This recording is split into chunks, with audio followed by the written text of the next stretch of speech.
the job went out at 1.9 million, Was big, yes. and FEMA, we don't know how much they're gonna pay, but it's not gonna be anywhere near what. Right now, it doesn't look like they're gonna pay anything. They've knocked that all the way down to one little area. So that 1.9 is on us? It's gone. It's not gone, but if they're not gonna pay it, we're not gonna pay it. Wait a second, the contractors are doing the work. They're not doing the work. The work that's being done is being hired by these people that live up there, whoever's doing it, and doing their own private property. But it's a county road. Oh, so the areas by the private homes are the responsibility of the homeowners, and then they fill out individual applications for assistance? Well, what is the responsibility of them? It's their property. Quite frankly, they probably got fed up with all this here paperwork and all this here, yes, we're gonna do it, no, we're not gonna do it. That there's no money, and they went and did it themselves. So if we don't get money, then we're not doing it, and we're not on the hook for that, is that what you're saying? General consensus, as I understand it. What happened was they changed our category. There's a category A and a category B, and I may have them backwards, but I believe category B, I believe, is immediate imminent danger. And they had changed us to category A, which means recovery and repair. I threw the word repair in as recovery. That would be getting rid of the debris, doing no gravel bar removal, the way I understand it. But now, we're trying to get it changed back to the category A, I think it is, which means we'll be in the recovery. Then they may fund these sites. But if they leave us in this category B, and I may have the A and the B mixed up, so don't hold me to that, but it's one or the other. But if they leave us in the immediate imminent danger, then there's only one site they would clean up. And that's a category B. And that one site, of course, is private property.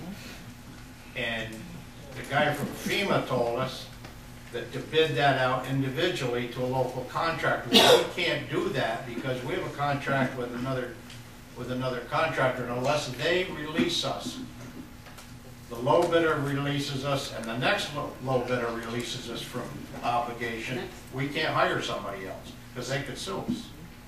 How much actual risk still remains from the debris? You suggested that some of the debris has already been dealt with by private homeowners. Correct. So how much risk is really left if we don't get funded and don't do this? I absolutely couldn't tell you that because I'm not an expert in it. I'd be just kidding if I told you. There are trees that remain at the head of Bushkill Stream that if they let loose and come down, they will probably raise holy hell with those private bridges that they already tore out. And that is on state and city property. Did we ever get Henry Lamont's report? Yes, we did. Can I get a look at that sometime? Yes. Thank you. Yes. Which site is one site that qualifies? Valerie. Right by Martha's place. Valerie and I Martha. believe it's below. It's just below Martha's, yeah. Valerie Griffin. Valerie Griffin, I think Yeah. is the last name. Yep. Which is, in their eyes, minimal. It's just that the stuff is ready to move out. The problem, as I see it, is when the whole stream was an imminent danger thing, if we went in and we did the whole stream, then the town, we're fronting the money and get it back from FEMA, okay? Assume we're gonna front the money and get it back from FEMA. If we do the whole stream, then we're taking care of a potentially hazardous situation. If we piecemeal a little spot here and a little spot there, the whole situation, the whole scope of this thing changes. Now we're not taking care of a whole stream, and I don't think we can go, legally I don't think we can just go pick this private property, that private property and do it. So if we don't have a project, how does Tidal Basin get compensated? They, I believe, So Ask that again, please, I'm How sorry. does title basin? How does our consultant get compensated if we don't have a project? Their bill is gonna be somewhere around $30,000, and the town is on the hook for that. If we were gonna go through with this as it was supposed to go through in the beginning, they would be funded, you know, the same way, 75%, 12 and 12 and a half and 12 and a half. So I still believe there is road maintenance, Haver Road, for instance, where we spent a lot of money, that FEMA will pay for.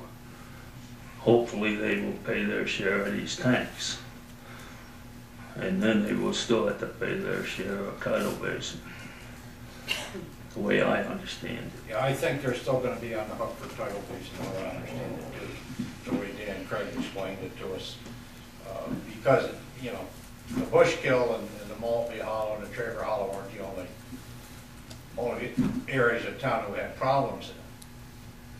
So tidal basin, they've been doing all the PWs, and Mark was up here and he was doing all the PWs and everything. So their fees, 75% of their fees, should still be paid by FEMA, because they were a representative on all this other stuff. It's just like, it looks like we don't know yet. We probably will know by the end of the week whether they're gonna change the AB category thing, which will determine how much we can do. According to them, back to your question, part of it anyway. From the one group to the other, the private work that was taken care of, it amounts to a little over 3 miles of stream. And of course, when the second group come in, and they had determination rights whether they were gonna pay or not, it's already done. They won't pay if it's done. They'll only pay when they approve it beforehand. And you need pictures, and you need this, and you need monitors, and you need God knows what you need. But it was all set up, was all ready to go, and So that was FEMA who put the kibosh on it, basically. They looked over the outline and said, it's not flying. that's All right. It depends on what group you talk to from FEMA. I mean, there's two different groups. One puts us in the A category, one puts us in the B category.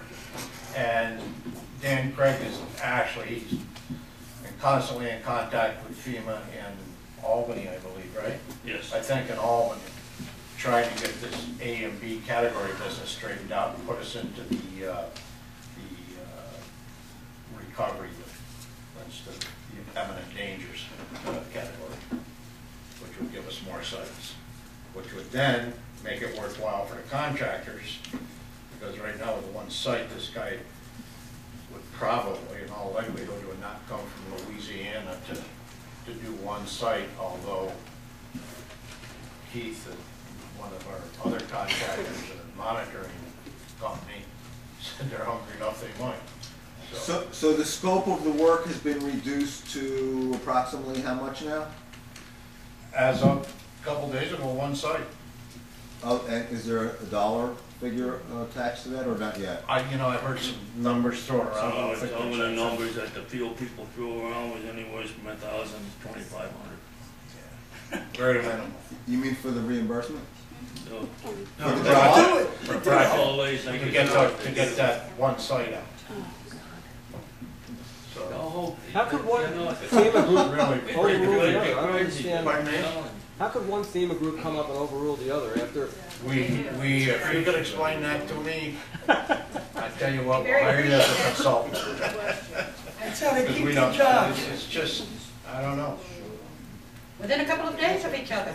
yes. Did you know that there was like somebody else had to come up and sign off on it, or? They just keep on sending them. They send these groups up and they run up and down the street and inspect stuff, and then in the middle of that, and NRCS shows up, which is a state group but they're really not interested so much in woody debris, and they'll do nothing with rechanneling. They're just, their thing is bank stabilization and bank stabilization in areas